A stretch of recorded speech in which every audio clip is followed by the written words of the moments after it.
The sun beats down on the slopes as a man drags his feet, complaining about life and an old pain. Beside him, his own daughter loses patience with all the sluggishness. With an ironic smile, she speeds up, leaving her father behind amid grumbling and desperate pleas for a rest that never comes. The little girl is pure steel. She carries a heavy load on her back without breaking a sweat and still mocks him, calling her father weak. Struck in his pride, the man feels his stomach churn with disgust at being humiliated by a child. In a ridiculous attempt to get rid of the burden, he tries to shove his stuff onto the girl, but she's too smart. With no way out, he simply throws the backpack on top of her and takes off running. The escape doesn't last long, as he drifts into thoughts about his lonely past and why he hides his daughter from the world. The girl reappears like a hurricane, ready to collect her father's debt. The family squabble, however, is cut short by the sound of tires screeching against asphalt. A car comes out of nowhere, flying straight at them. The impact is brutal. Metal twists.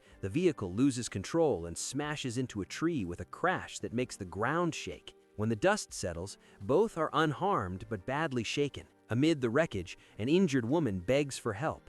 While the man is hypnotized by the stranger, the girl already smells trouble in the air. The calm dies when a gang of thugs shows up. They bark orders, snarl death threats, and demand that the two disappear. They picked the wrong targets. Instead of running, father and daughter stand their ground, staring back at the bandits with deadly contempt. The decision is made in a glance. The girl drops her backpack, cracks her fingers, and walks toward the cowards with a shining needle in hand. The father, torn between guilt and convenience, focuses on the injured woman, trying to help her as chaos erupts behind him. Silence returns quickly, broken only by groans of pain. In minutes, the girl has wiped the floor with the attackers. Defeated bodies are scattered across the road. The gang leader, now a mass of bruises, begs for mercy before fleeing with what's left of his crew, hurling curses into the air. The man watches them run, chewing on a straw with a distant look. He reads the fear on the bandits' lips.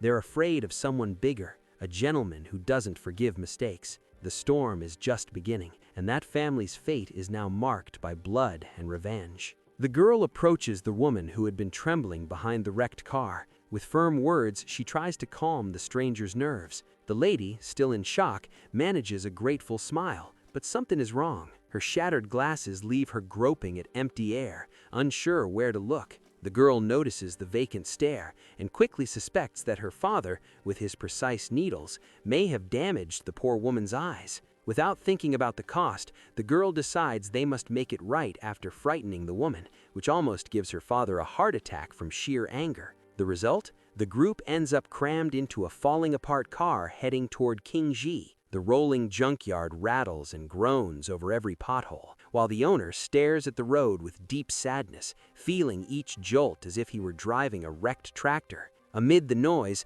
the woman's phone rings. It's her uncle saying that old Yuan's time is running out. On the other end of the line, it already feels like a wake. The woman's upbeat reaction when she says she's on her way for a final goodbye makes the driver uneasy. A Mafia attack and a patriarch on the bed of death? Too much coincidence for one day. The girl starts promoting her father, swearing he can pull anyone back from death's grip. Mr. Lin plays hardball, with no desire to get involved, but the lady begs, offering anything for a miracle. Enchanted by her beauty, he gives in, but not before getting back at his daughter. He says the girl will be the one to handle the heavy work of the treatment, leaving her furious. When they arrive at the hospital, chaos erupts. While father and daughter argue in the hallway over who's most to blame, the woman rushes toward her grandfather's room. She finds the old man being resuscitated and an uncle on edge, already shouting and accusing his niece of negligence. Mr. Lin enters the room with that infuriating calm, leaning against the doorframe like he's watching a movie. The girl's voice cuts through the air, declaring that the patient was poisoned. The uncle explodes in rage, but the girl, chewing on candy as if nothing were happening, confirms the diagnosis with chilling confidence. Doctors and the uncle try to kick the intruders out, yelling, but Lin senses there's more going on and that the uncle is hiding something. With no time for red tape, the girl asked for a silver needle to save the old man.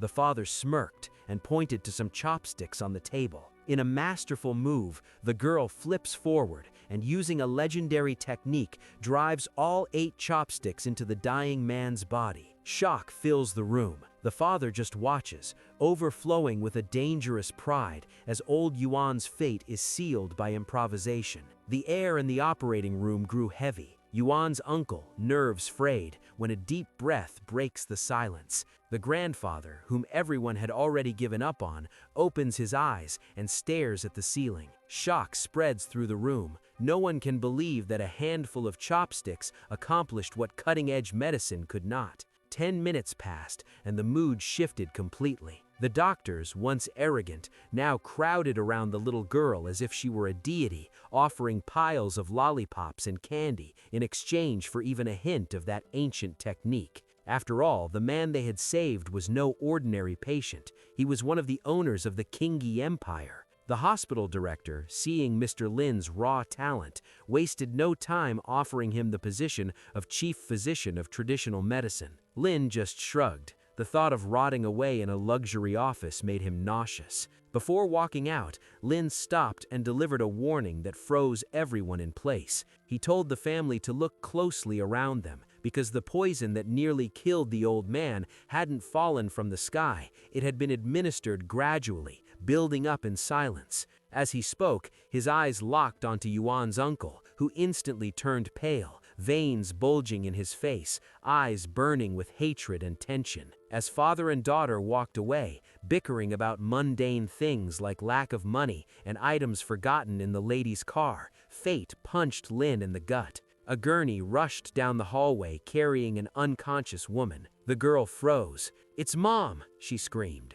Time seemed to stop. In Lin's mind, wounds from 6 years ago tore open. He remembered the betrayal of the Lin family, the hired killers, and the moment he was mortally wounded protecting his daughter, forced to live as a hermit in the mountains. For years he had searched for the woman he loved, and now fate threw her in front of him on a hospital gurney. Without hesitation, they moved forward. Suit-clad security guards, armed and hostile, blocked their path. Lin tried diplomacy. He flashed the chief physician badge he had just dismissed, forced an innocent smile, and scratched the back of his neck like a fool. The guards didn't buy the act. One of them snatched the badge and tossed it to the floor with contempt, demanding someone with real experience. That was their mistake. While Lin pretended to keep talking, the girl lost her patience. She slammed a brutal punch into the wall, right between one guard's legs, leaving a deep mark in the concrete. Her face overflowing with fury, she made it clear that no one would stop her from seeing her mother. Terrified by the child's supernatural strength, the guards backed off. Father and daughter burst into the room,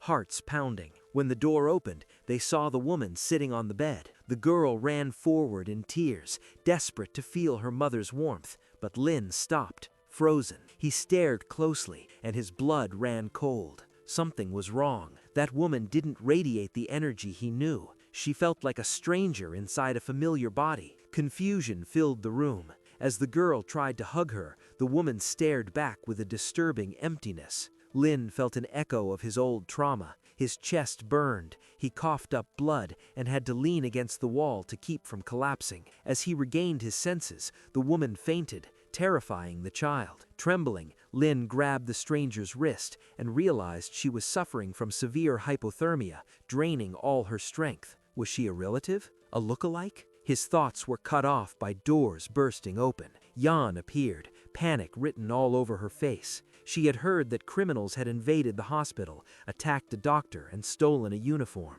She rushed to the room, unaware that the criminals she was chasing were the very people who had just saved her grandfather's life. When Yan saw Mr. Lin wearing the stolen coat, it finally clicked. Outside the room, chaos reigned. The real doctor, humiliated and half-naked, cried as he described the attack to security. Realizing the net was closing in, Lin didn't waste time explaining. He grabbed his daughter and, in a desperate move, shattered the window and leapt into the void. He wasn't alone. He dragged the stubborn Yuquan with him, her screams echoing through the hospital as they fell from the 8th floor. What looked like suicide turned into a display of skill. Father and daughter cut through the air with the calm of a casual stroll, while Yuquan, in shock, felt her heart leap into her throat. The landing was surgical. They touched down softly, and Lin, with a faint smile, steadied the woman who was still sobbing, unable to believe she was alive. Once she caught her breath and realized those lunatics were her saviors,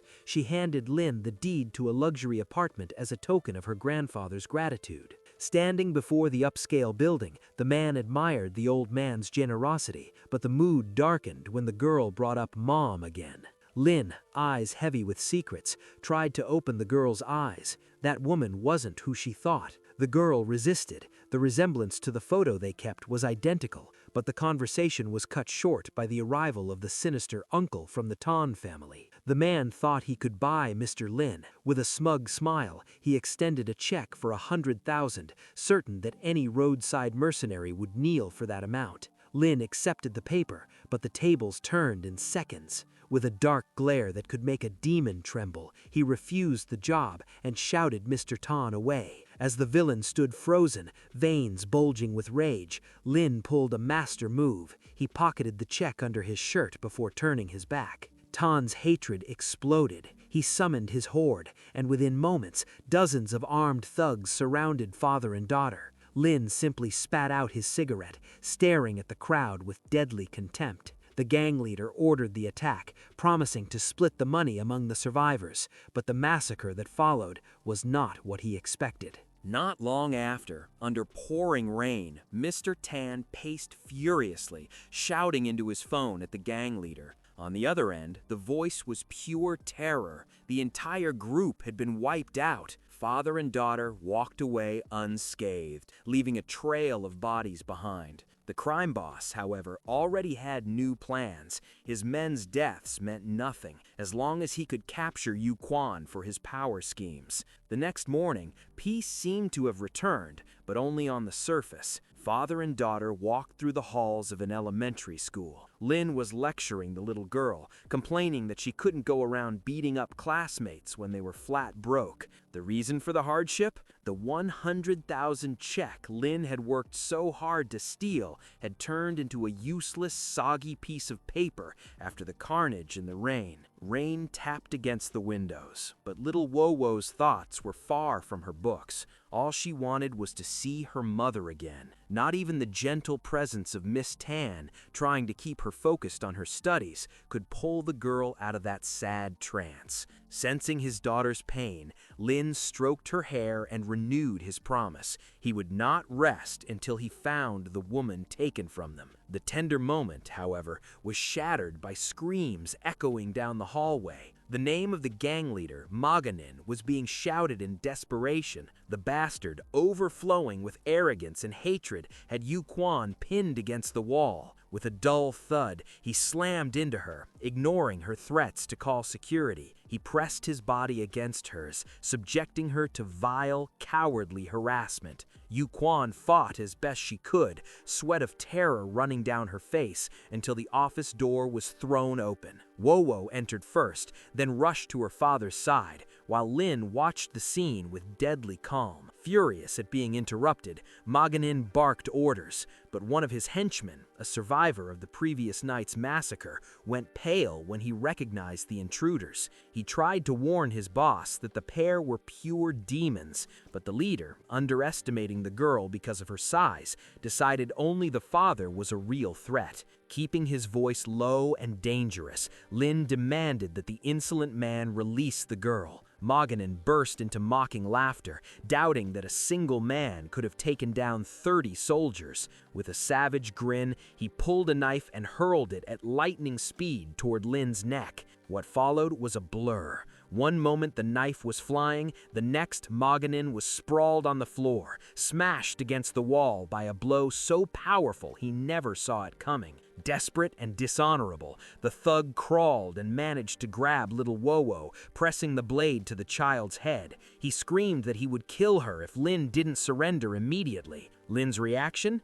A look of absolute boredom. Seeing the scene, the henchmen who already knew the girl's true potential fell into collective panic. Trembling in terror, they begged their boss to stop. They tried to explain that the girl was anything but naive and that the danger was real and immediate. While the child's face held a sweet, innocent smile, the bandits knew that in the blink of an eye she could turn them all to ashes. Realizing death was close, the cowards scattered and fled, leaving their leader behind. Free from danger and having saved Miss Tan once again, Wowo ran into the teacher's arms, happily announcing that she was now ready to study. Deeply grateful, the woman took the girl to the classroom, while Lin moved on to his next objective, Kingi Hospital. When he arrived, Lin's hope was crushed. He searched for the woman he had seen on the gurney, but the nurse confirmed, to his surprise and frustration, that she had been discharged quietly during the night and vanished without a trace. Lin stood frozen in the hallway, lost in dark thoughts, trying to understand how the trail of his wife had disappeared so quickly and why the old wound in his chest was throbbing again. Amid the turmoil, an elderly man approached him, recognizing him and offering endless thanks, but Lin's mind could focus on only one thing, the whereabouts of his daughter's mother. Old Tan did not give up. He approached Lin with a grateful bow, admitting that the man was worthy of leading every department in the hospital. But Lin was not made to wear a white coat and punch a time clock. He tried to shut the conversation down and leave. The old fox played his final card, an offer of 50,000 a month, and more importantly, unrestricted access to ancestral medical manuscripts. Money meant nothing to Lin, but knowledge was priceless. He thought of the Sen Nuna pharmacopoeia, the only clue that could heal his mortal wound and save his life. To seal the deal, the patriarch revealed that Lin would represent the Tan family at the celebration of the powerful Hin Shu group in 10 days.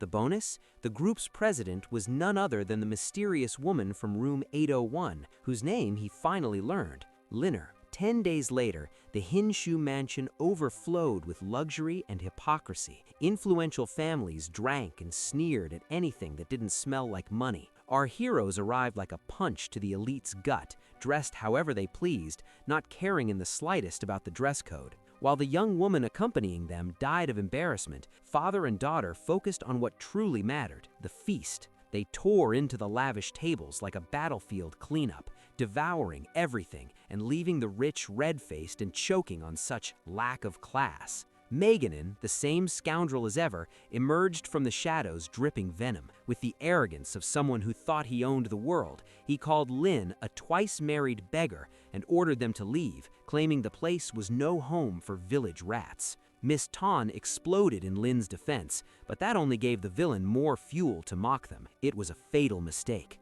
Lin looked at little Wowo and with a crooked smile gave the order, "Show your courage." The girl, with that sweet look that always came before chaos, suggested a rematch to show her full strength. Meganin trembled, fear flashing in his eyes, but he tried to keep his composure. He believed that in front of so many tycoons, no one would dare touch him. Poor fool. Wowo didn't give him time to finish the thought. She grabbed a wooden stick and charged the bastard with an audacity that froze the entire hall. A second later, Meganin's screams of agony tore through the background music, drawing every guest's attention. The group's president arrived under guard and found her cousin on his knees. At first, she thought it was a bow, but the truth was worse. He was beaten senseless, crying like a baby and pointing at the girl, calling her a demon. Event security, uncomfortable but pressured, tried to pin the blame on Lin. Wowo, with a frightening calm, waved and admitted, "I did it myself."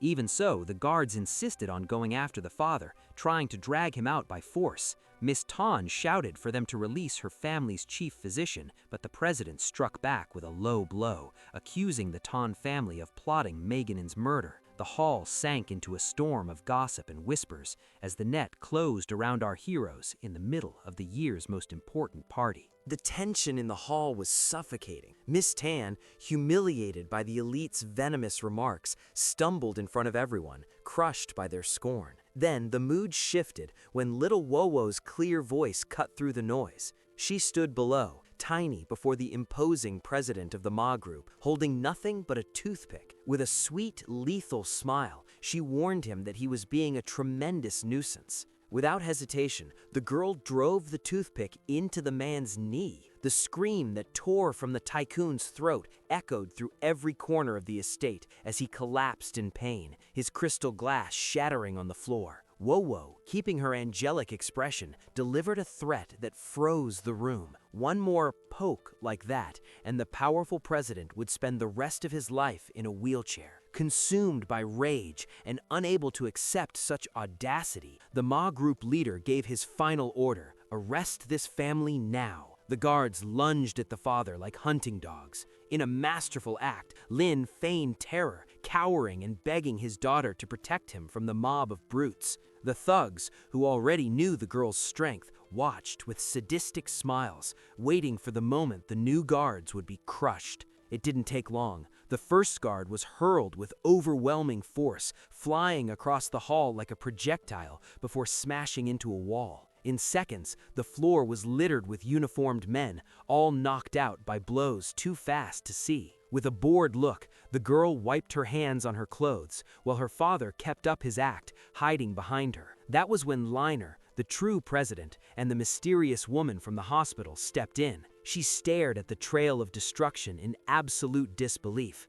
The Ma Group president, still shaking and foaming with rage, rushed to her to accuse the attackers and demand action against the invaders. He swore that Lin and Wowo were solely responsible for the chaos in his mansion. Liner's response hit like a bomb. Recognizing the pair who had saved her at the hospital, she not only ignored his complaints, but publicly scolded him for attacking her honored guests. The silence that followed was absolute. President Ma, stunned and confused, tried to argue, but Liner cut him off coldly. She had no more time for his nonsense and dismissed the remaining guards with a wave of her hand. As the man was escorted out, grumbling about how the lady of the house was being ungrateful, Liner reflected on the rot within the Ma family, who were trying by every means to swallow the Hinsu group and destroy the Tans. Miss Tan, still a bit awkward, thanked her for her protection, but the peace didn't last long. With her eyes shining, Wowo ran toward Liner and clung to her legs, shouting "Mom" at the top of her lungs.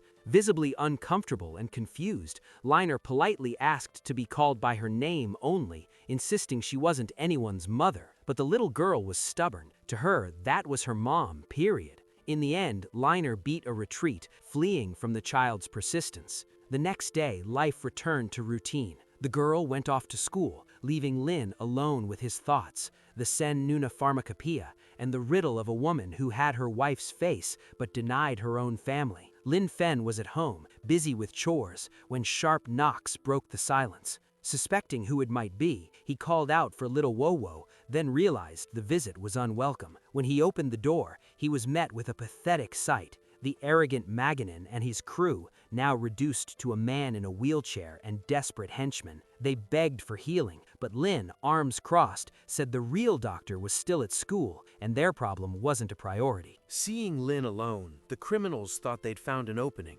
Matao, wearing a cowardly grin, ordered the guards to surround him. The plan was dirty: kidnap the father to force the little girl to heal them through blackmail. Lin didn't move. He simply waited for the first move with a calm that should have been a warning. What followed was a silent slaughter. Outside, an old passerby gaped as bodies were hurled out of the apartment windows. In his confusion, he even thought he was witnessing a meteor shower. Such was the force with which the brutes were thrown out. Inside, Lin kept his boot pressed against one attacker's knee. With a dry, cruel crack, he crushed the joint, ripping out a shrill scream that made the other villain drop to his knees, begging for mercy. The coward tried to dump all the blame on Matao, but Lin, merciless, declared, "Brothers should share the weight of pain." More screams echoed through the building, sealing the fate of the visit. Night fell, and Wowo returned from school to find a war zone. With an angelic smile, she dumped buckets of icy water on the unconscious culprits to wake them. When Maganin opened his eyes and saw the girl holding the basin, he tried to change tactics, melting into fake praise and begging for help.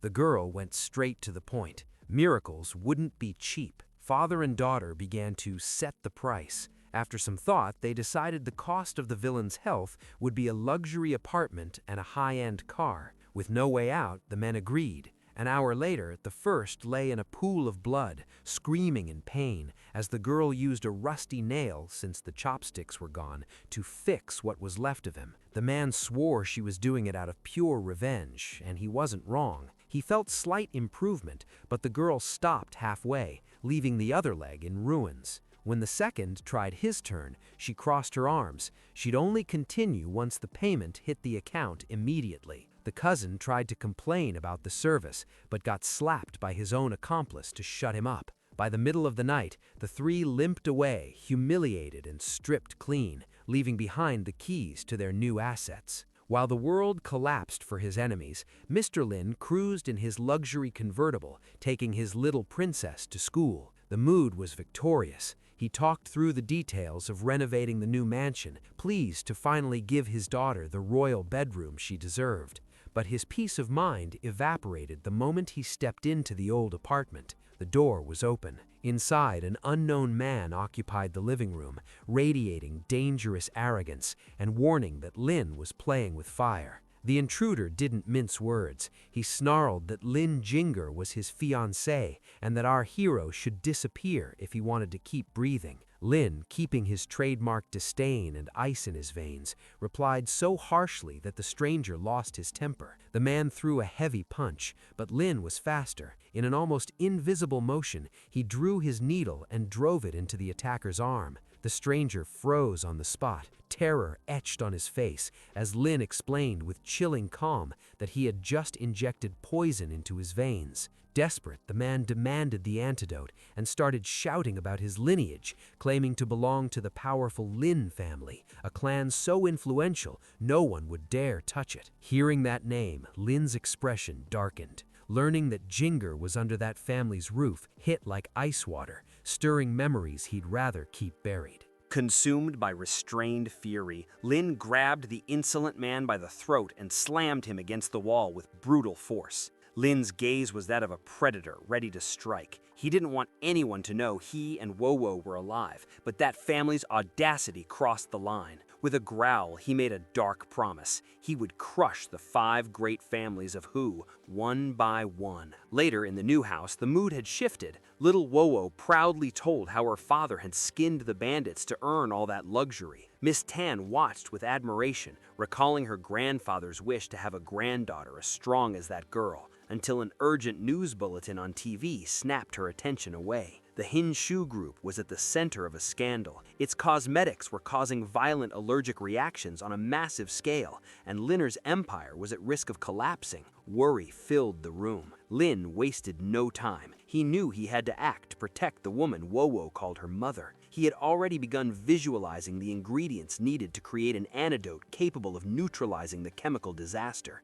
Meanwhile, at her mansion, Linner stared into the abyss of negative reviews until the phone rang, bringing Yan's urgent voice. Lin Fen was not about to back down. He moved decisively to save the businesswoman with no intention of abandoning ship or letting go of his hold on the company. As he prepared to act, the atmosphere at the firm was pure chaos. A breathless employee rushed in, warning that an important visitor would arrive any moment. The scene shifted to Lin Fen's base. He went straight to the point. He compared the original product with the garbage sitting on store shelves, and the verdict was brutal. The cosmetic was packed with cheap artificial hormones. It was clear there was a rat in the pantry releasing poison to profit on the side. Determined to clear the company's name and shut people up, he promised a miracle, an ointment capable of erasing marks from the past and drawing the toxicity out of the victim's skin. Little Wowo, who never left the businesswoman's side and swore she was her mother, decided to put her father's plan into action with full commitment. Lin Fen pulled back an old cloth and revealed an imposing object, the legendary San Si Miao cauldron. The socialites were stunned when they realized the $80 million piece sold at auction was a fake. The real treasure was right there. Faced with their shock, he just shrugged and said he was a simple country doctor. The alchemy began. Amid herbs and flames, father and daughter distilled the cure with enviable calm. As soon as the potion was ready, Linner prepared for the test. When she began unbuttoning her blouse to apply the remedy, the hero's eyes wandered where they shouldn't, earning an immediate scolding from her daughter, who sent him out into the hallway to avoid embarrassment. Inside, the truth was revealed. Beneath the fabric, Liner hid a brutal scar on her abdomen, a cursed gift left by the Lin family, the reason she had sent the clan to hell and cut all ties. Wowo gently spread the ointment, trying to ease the weight of that trauma. 10 minutes later, the impossible happened. Liner came downstairs glowing. The mark was fading like magic. Lin Fen laid it out. Mix this at a ratio of 1 to 100 and release it to the market. While the masses were distracted by perfect skin, Liner was to hunt down the traitor. For safety, he sent the girl along. The father gave just one warning: don't break anyone. The damage is expensive. The girl promised to behave, and the two of them stormed the Hinshu building with iron confidence. Liner asked the girl to wait outside the meeting room, fearing the shark-like shareholders might scare her. Wowo just laughed, called the woman Mom once again, to the secretary's despair, and stayed put. Seconds later, the hallway shook. Screams of terror,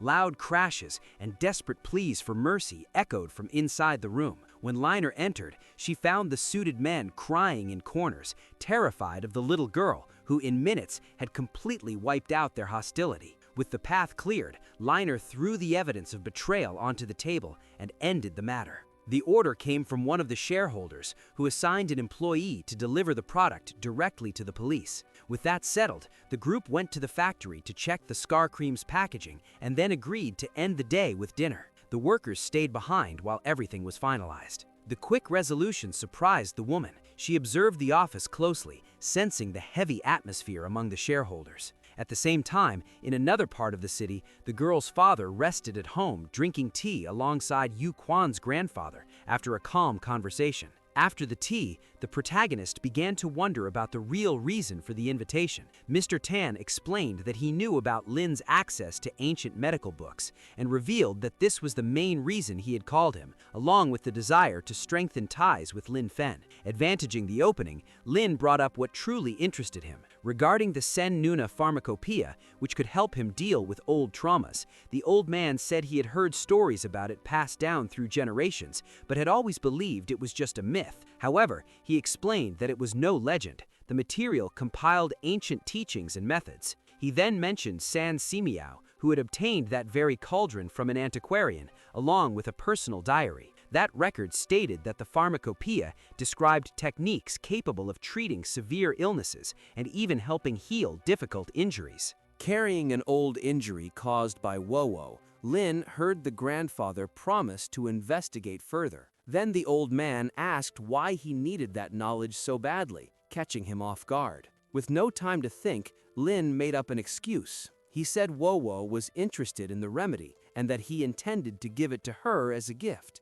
As he tried to leave in a hurry to find Wowo, Lin was stopped. Mr. Tan said he had something prepared for him and asked him to follow. He led him to the library, as if he had already set aside certain rare books while searching for something specific among the shelves. As he bent down to pick up a lower volume, Lin noticed the old man's firm posture and found his own thought strange, quickly regaining his composure. Shortly after, Mr. Tan pulled out an ancient box, stored away for over 20 years. Inside were 9 extremely fine silver needles. The gift was meant for Lin Fen. Lin was impressed as he recognized the legendary silver dragon needles, famous for their value and rarity. The old man, the owner of that relic, handed them over without hesitation. Lin had not expected something so valuable and felt deeply honored. Grateful, he promised to help Mr. Tan whenever needed, leaving the grandfather visibly pleased. In high spirits, the old man offered drinks. After some time, already tired, the two left the property talking and reinforcing promises of mutual support. When Lin got into the taxi, he noticed Mr. Tan's irritated expression. That was because the old man's plan was to bring him even closer to his granddaughter. Shortly after, getting out near an amusement park, Lin ran into the young woman, who scolded him for being late to a dinner he did not even know existed, dragging her father along. She explained that there would be a dinner at a seafood restaurant, a great chance for them to spend time together. She also said it was her way of thanking him for the help she had received. On the way, she noticed that her father was clearly not sober. The young woman firmly demanded an apology, drawing laughter from those walking beside them. At the restaurant, she spotted an empty table and called her parents to sit down. However, before they could even settle in, a stranger appeared and kicked them out. According to him, the table already had an owner, a certain Mr. Bao. Unfazed, the girl asked who that man was, annoyed by his rude attitude and lack of respect. The answer came in a threatening tone. It would be better not to mess with Mr. Bao. The girl lost her patience and frowned when he invaded her personal space. She stood her ground, saying they arrived first and that he was just looking for trouble. The jerk tried a sudden move toward her, but she was faster and slipped away in the blink of an eye. The counterattack was lightning fast. A clean punch sent the punk flying through the window, shattering the glass and leaving the rest of the group in shock. There was even a slap to the face. On the other side, the father was already breaking into a cold sweat, calculating the damage and the size of the lawsuit that would come from his child's blows. The scene was chaos. His daughter screamed in despair, calling the girl a monster, while the other boys ran in every direction to avoid becoming targets. In the middle of the panic, two brutes barged in, knocking things over as they tried to understand the reason for the crying and the mess. A finger pointed straight at the young woman, a giant, furious that his lackeys had been beaten, lost control and ordered that her entire family be detained. The atmosphere grew heavy and the tension rose, but the group's protector rushed in to calm things down and keep the situation under control. He assured them it would be resolved. Blinded by rage, the aggressor stormed through tables and chairs, shouting that he would teach a lesson in the name of someone called Mr. Ma.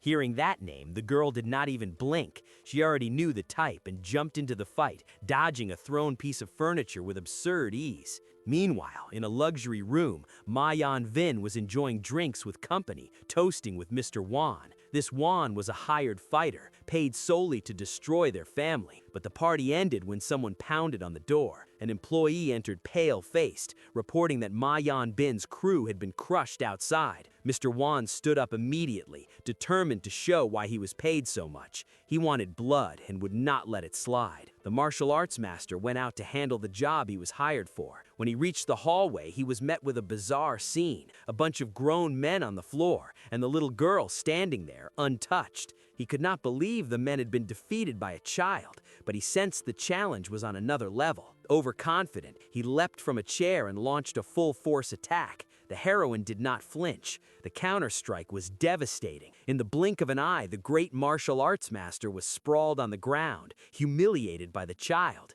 The shock was total. He realized the girl's punch carried the weight of a sledgehammer. Seeing that defeat was inevitable, he chose to tuck his tail and run, while she shouted, demanding answers. Then appeared in a wheelchair, escorted by guards, yelling for Master Wan. When he saw the family, he went back to snarling death threats. The girl's father only watched, unable to understand how someone in that situation still had the nerve to talk so much nonsense. The man approached with a ridiculous offer. If she healed his legs, he would forget the beating. Her response was short and blunt. She wanted the money up front. He ignored her, whispered to the guards, and kept searching for the missing master, still thinking he had authority. The coward refused to pay and continued with empty threats, trying to win by intimidation. The girl's patience snapped. She avenged the insolence by hurling a chair with full force, sending the guards scattering like rats. With a needle in hand and a cold stare, she cornered the trembling aggressor, who tried to hide behind his family name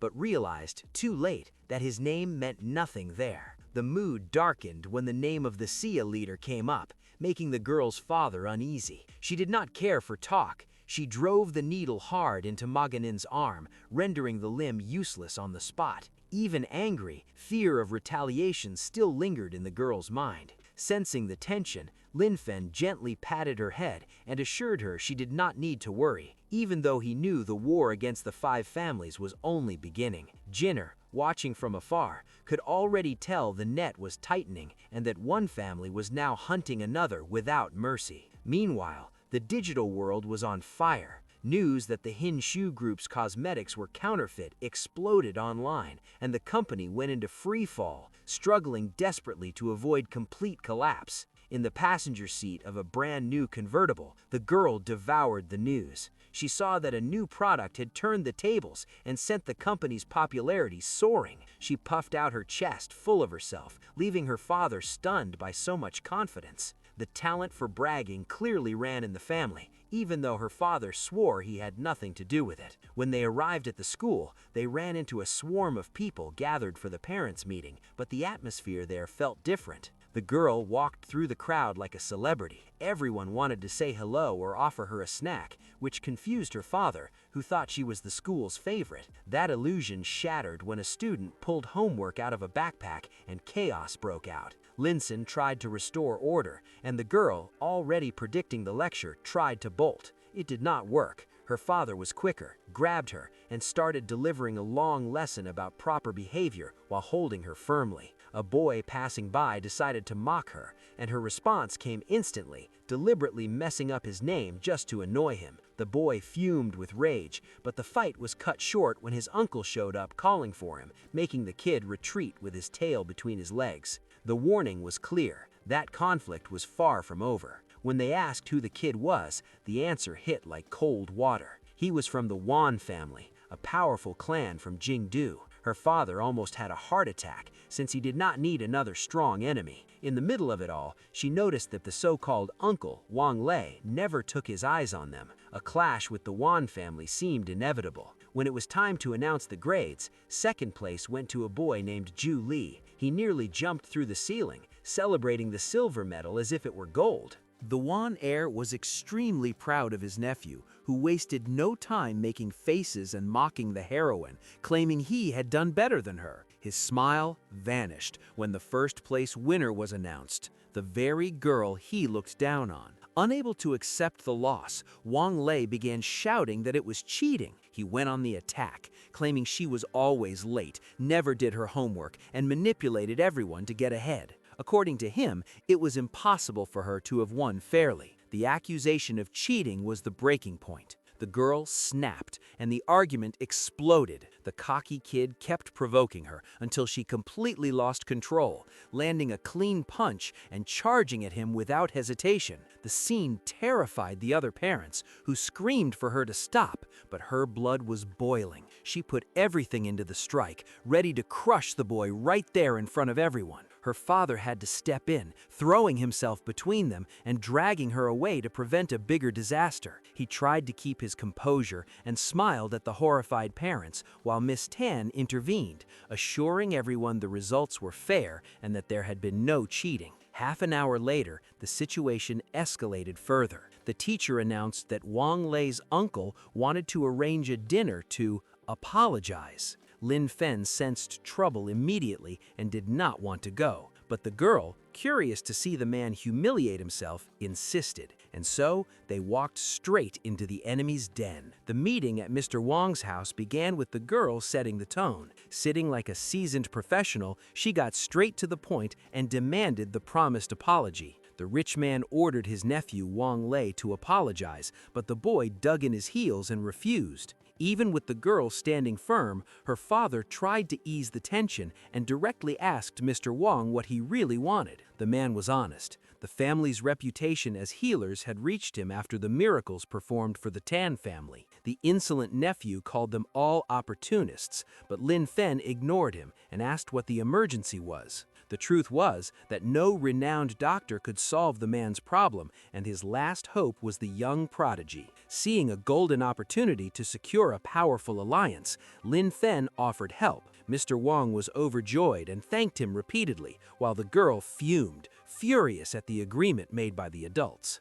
Soon after, Mr. Wang arrived at their house with carriages loaded with gold. Amid all the wealth, they brought in a woman who looked like she was on her last breath. Lin Fen could barely see anything but the shine of the coins as the patient was carried inside. The girl took charge and examined the woman. The shock was immediate. The patient was only 40 years old, but her body looked like that of an 80-year-old. Her blood was no longer circulating properly. Mr. Wang's wife suffered from a rare disease that caused rapid aging, and he was desperate. With a small push from her father, the girl accepted the challenge, and the rich man promised everything he had in exchange for a cure. To guarantee daily treatment, the man wasted no time and bought the neighboring house in an instant. The speed of the transaction left the girl's father dizzy at such power and influence. Before starting, the girl issued a warning: the needle treatment would hurt badly. Practical as ever, Mr. Wang offered a guard's arm for his wife to bite during the procedure. Without hesitation,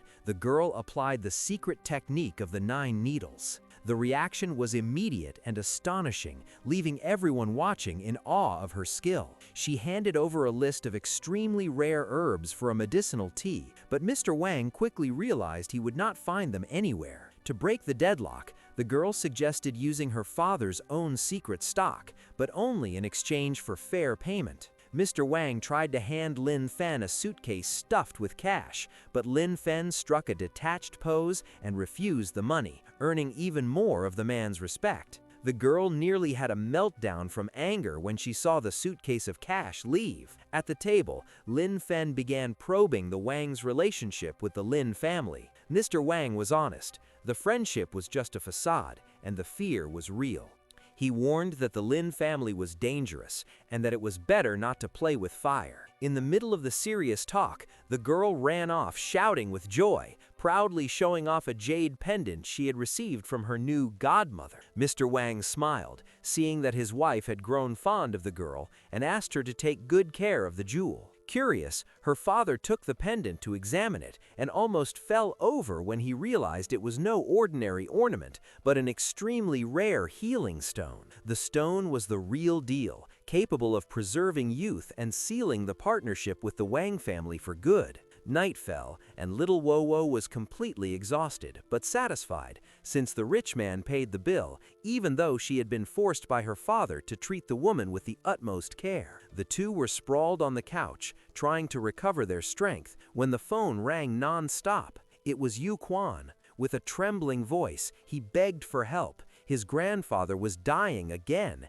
and desperation had taken over. Even exhausted, the heroes rushed to the scene. When they entered the room, they found the old man unconscious on the bed, with no one else around. The atmosphere felt wrong, but they immediately began checking his condition. The girl grabbed the old man's wrist to check his pulse. For a moment, her heart froze, and the fear that they had arrived too late hit hard. But she did not give up and kept trying to keep him alive while her father prepared. In the middle of the process, Lin Fen sensed something was wrong. With a precise motion, he threw a coin and shattered an object hidden in the lamp above the bed. It was a camera. It became instantly clear that everything was a carefully set trap. Terrified at the thought of losing her grandpa, the girl begged her father to perform a miracle. Upon closer examination, Lin Fen identified the crime. The old man's organs had been crushed by a blow from a professional fighter. Without wasting time, he took out the silver needles and gave an order. The girl was to guard the door and not let anyone enter, even if she had to fight. As he pierced Lord Tan's body to save his life, the girl became a living wall at the entrance. The old man's heart was barely beating. Suddenly, footsteps echoed down the hallway. The girl saw the family uncle appear, the same scoundrel who had already tried to get rid of the old man before. The man showed up full of arrogance, escorted by a stranger, and ordered the girl to move aside. He even had the nerve to accuse her and her father of killing the old man. Her already thin patience vanished. Furious at the lie, she launched a devastating kick at him to protect the room. The stranger with the villain tried to intervene, thinking it would be easy to subdue the girl. He came in confident he would win, but the girl counterattacked with blind fury. When his fist hit her knee, the sound was brutal, a sharp crack of bone breaking. The tough guy realized too late he had chosen the wrong opponent. The girl landed lightly, picked up a piece of candy, and with an icy smile asked how the idiot preferred to die. Stubborn to the end, he attempted one last desperate attack, charging forward with everything he had. He threw a fast punch, but she dodged as if dancing. Wanting revenge for the old man's suffering, she drove her fist into the attacker's stomach. The man was from the Mar family, and she immediately asked what his connection was to someone named Shad. When she learned that Shad was the man's uncle, she did not even flinch. To end the farce, she pulled out her needle, making the boy tremble in fear. At that moment, Lin Fen came out of the room, nearly finished with the treatment. In the middle of the chaos, the truth came out. Ms. Tan had been kidnapped by these cowards, and the family had been lured there only to be executed. Seeing the plan fail, the villain broke down crying, begging for his life. Suddenly, Ms. Tan came running in, completely unaware of the danger she had been in. The girl looked at the culprit, sobbing on the floor, and asked what should be done with the trash. From inside the room, the sound of the grandfather coughing confirmed it. He was alive. The woman rushed to check if the old man was breathing. Without hesitation, the girl handed the traitor over to the grandfather, letting him decide what to do. The man dropped to his knees, crying and begging for mercy, but the patriarch did not soften and threw all of his son's sins in his face. The hero wanted no part in that mess, and they waited outside for the verdict. In the end, blood proved thicker than water, and the old man forgave his own son. Lin Fen gave him a recovery prescription and went to rest. The next day, trouble came again. He woke up in a panic, checked his phone, and saw it was already past 9 in the morning. He jumped out of bed, throwing on clothes at random. He walked out of the room in nothing but his underwear and ran straight into the wrong person. Ms. Lin was there, witnessing the ridiculous scene. The girl had already gone to school and left the spare key with her. The woman had come to collect a favor, and with no way out, the hero had no choice but to listen. Awkward and hesitant, she dropped the bomb. She wanted him to pretend to be her boyfriend. He was stunned, but she explained it was the only way to dump the useless fiancé her family was trying to force on her. Thinking about all the trouble his daughter had already caused her, he agreed to help. The date was set, and the fiancé was already waiting at the cafe, full of attitude. When he saw Ms. Lin arriving arm in arm with the man, the first thing he did was crack a joke about the guy's smell. He thought he was on top, but the reaction wasn't what he expected. The man started spewing venom, saying she was dishonoring the family by showing up with another man. She didn't back down. She made it clear that her family didn't control her heart and that she had already chosen someone. He lost it. Shaho almost fell over when he found out his rival even had a daughter. That's when the little girl came running up and shouted "Mom" to Ms. Lin. The man added fuel to the fire, saying that guy was trying to steal her mother. The girl clenched her fists, ready to fight. The situation exploded. The man shoved the girl and started yelling that Miss Lin had a hidden child,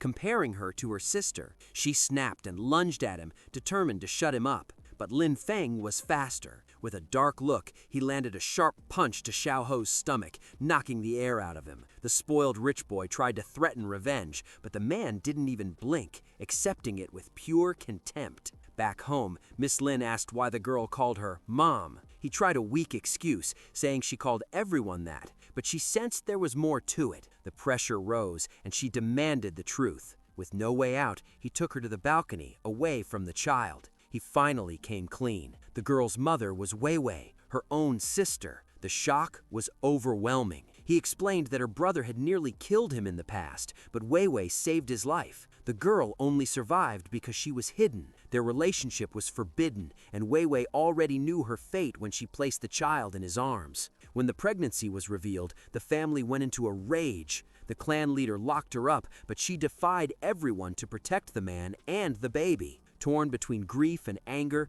Miss Lin tried to understand why fate had been so cruel to her sister. He had never shown himself before. He only asked that the secret be kept, even as her sister waited for him for 6 long years. According to Lin Feng, the time still wasn't right, but he swore he would appear one day. For now, all he had was hope. Lin Feng often drifted into daydreams, desperate to prove to the Lin family that he was a man of integrity and worth. Miss Lin, still lost in thought, couldn't grasp his intentions. In the middle of the heavy mood, little Wo-Wo broke the tension by calling everyone to help in the kitchen. He stayed on the couch, quietly watching. The singing was interrupted by the doorbell. Mr. Wang and his wife arrived for another acupuncture session. The girl ran to hug her godmother, who nearly froze when she saw Jinner being called Mom by the child. Chaos was brewing. Mr. Wang burst out laughing, commenting that the family tree was a complete mess while the girl went to get the supplies. Between gossip and jokes, the two women laughed it off, enjoying the pastries the girl and Jinner had made with care. Things got serious when Mr. Wang brought up a high-end auction coming to the city. The man had no interest in social events, but the tycoon knew where to push. He showed a list of rare items. When Lin Feng saw the snow lotus, a nearly impossible plant to find, his instinct was sparked.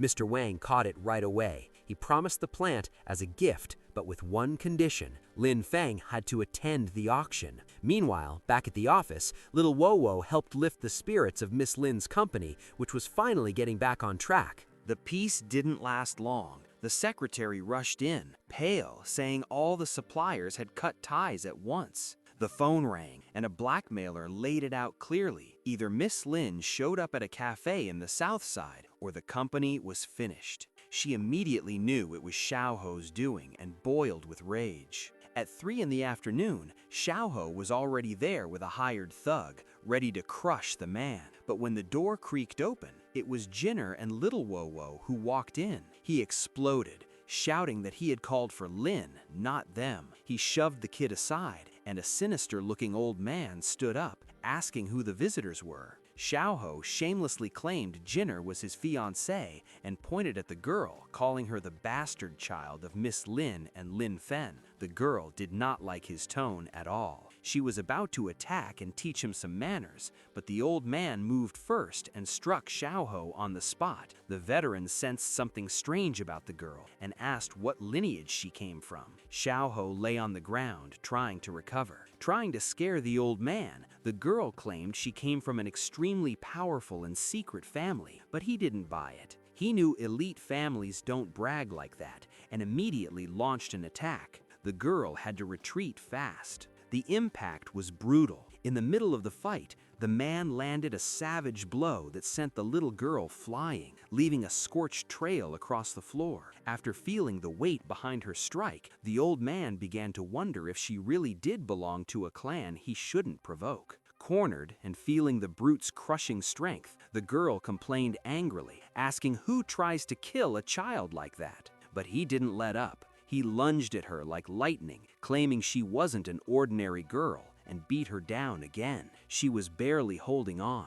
Punches came from every direction, one after another, without a second to breathe. Her only option was to stay on guard and protect herself however she could, since the attacker was far too fast for any counterattack. In her mind, she cried out for her father, and sure enough, the very next second, the cafe door nearly exploded. Lin Fen appeared as if he had heard her call, pulled his daughter to safety, and went straight for payback, burning with rage. He couldn't stomach the cowardice. Trying to kill a child was crossing the line, especially for someone from the Xia family. It took him only one strike to leave the scum shaking and powerless. On the floor, the girl was covered in bruises and wounds from the fight. Even injured, she smiled when she saw her father standing there so fiercely protective. Xiaoho, already beaten down, saw Lin Fen and started whining, begging his uncle to deal with him. But the uncle, not stupid and already terrified, slapped Xiaoho hard, forced him to kneel, and ordered him to apologize immediately. Lin Fen wasn't interested. He ignored the apology and attacked his daughter's assailant again. Xiaoho's uncle was slammed into the wall with such force that the concrete cracked.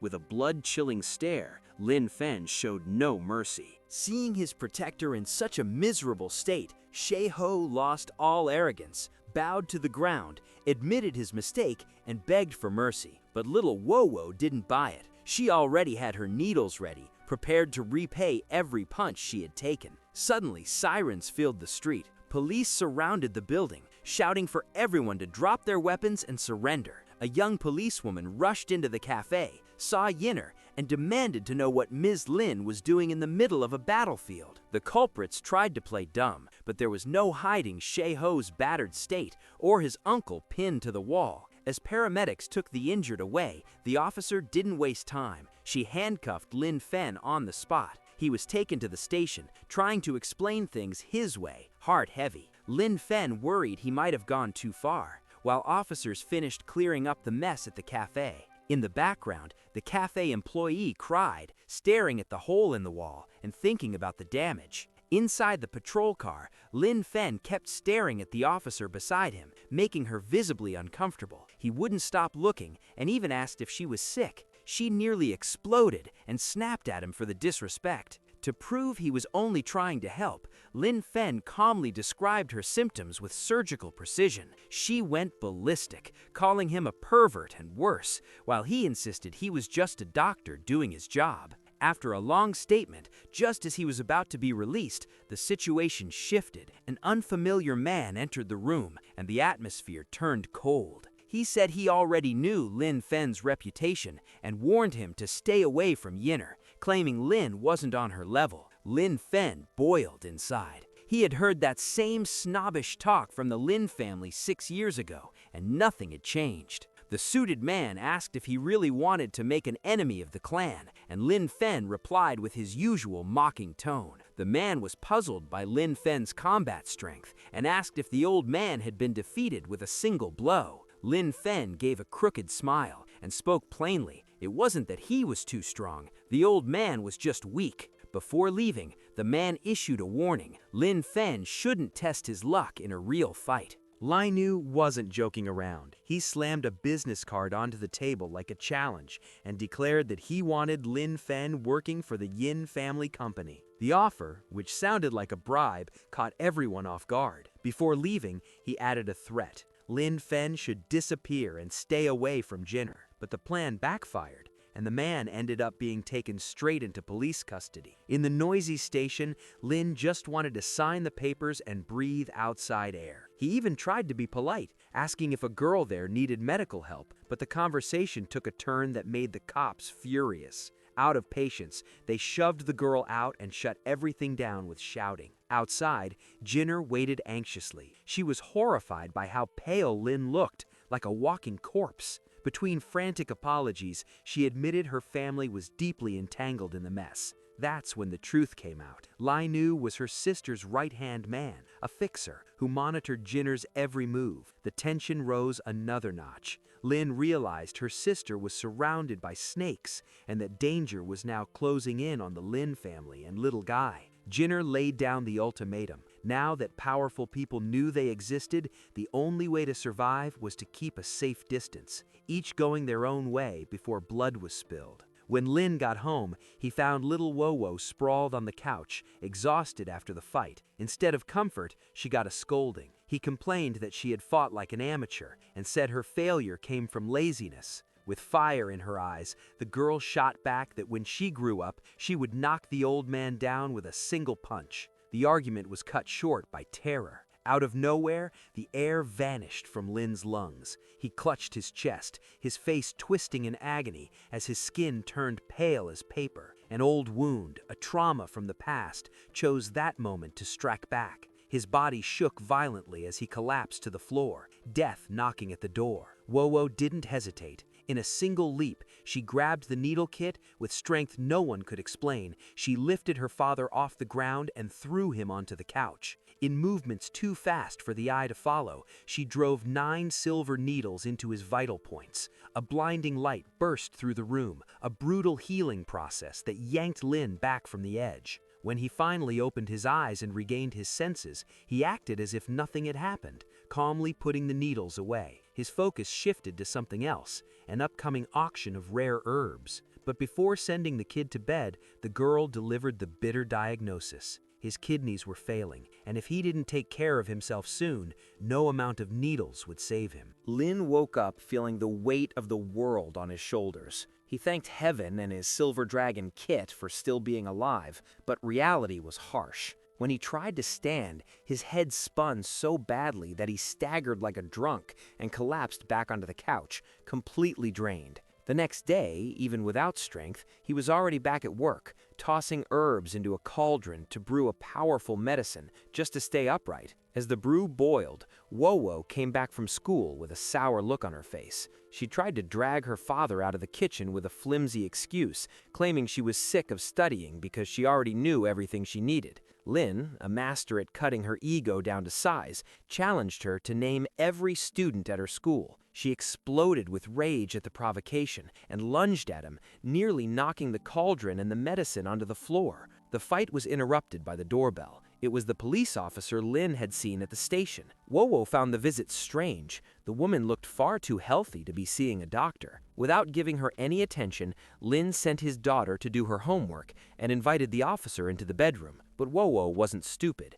Suspicious of how odd this appointment felt, she stayed glued to the door, ear pressed against it, listening to every sound. Things escalated when Wowo heard her father tell the officer to take off her clothes. Chaos erupted in the girl's mind. Inside, the woman misunderstood everything and instead of removing her jacket for the exam, started lowering her skirt.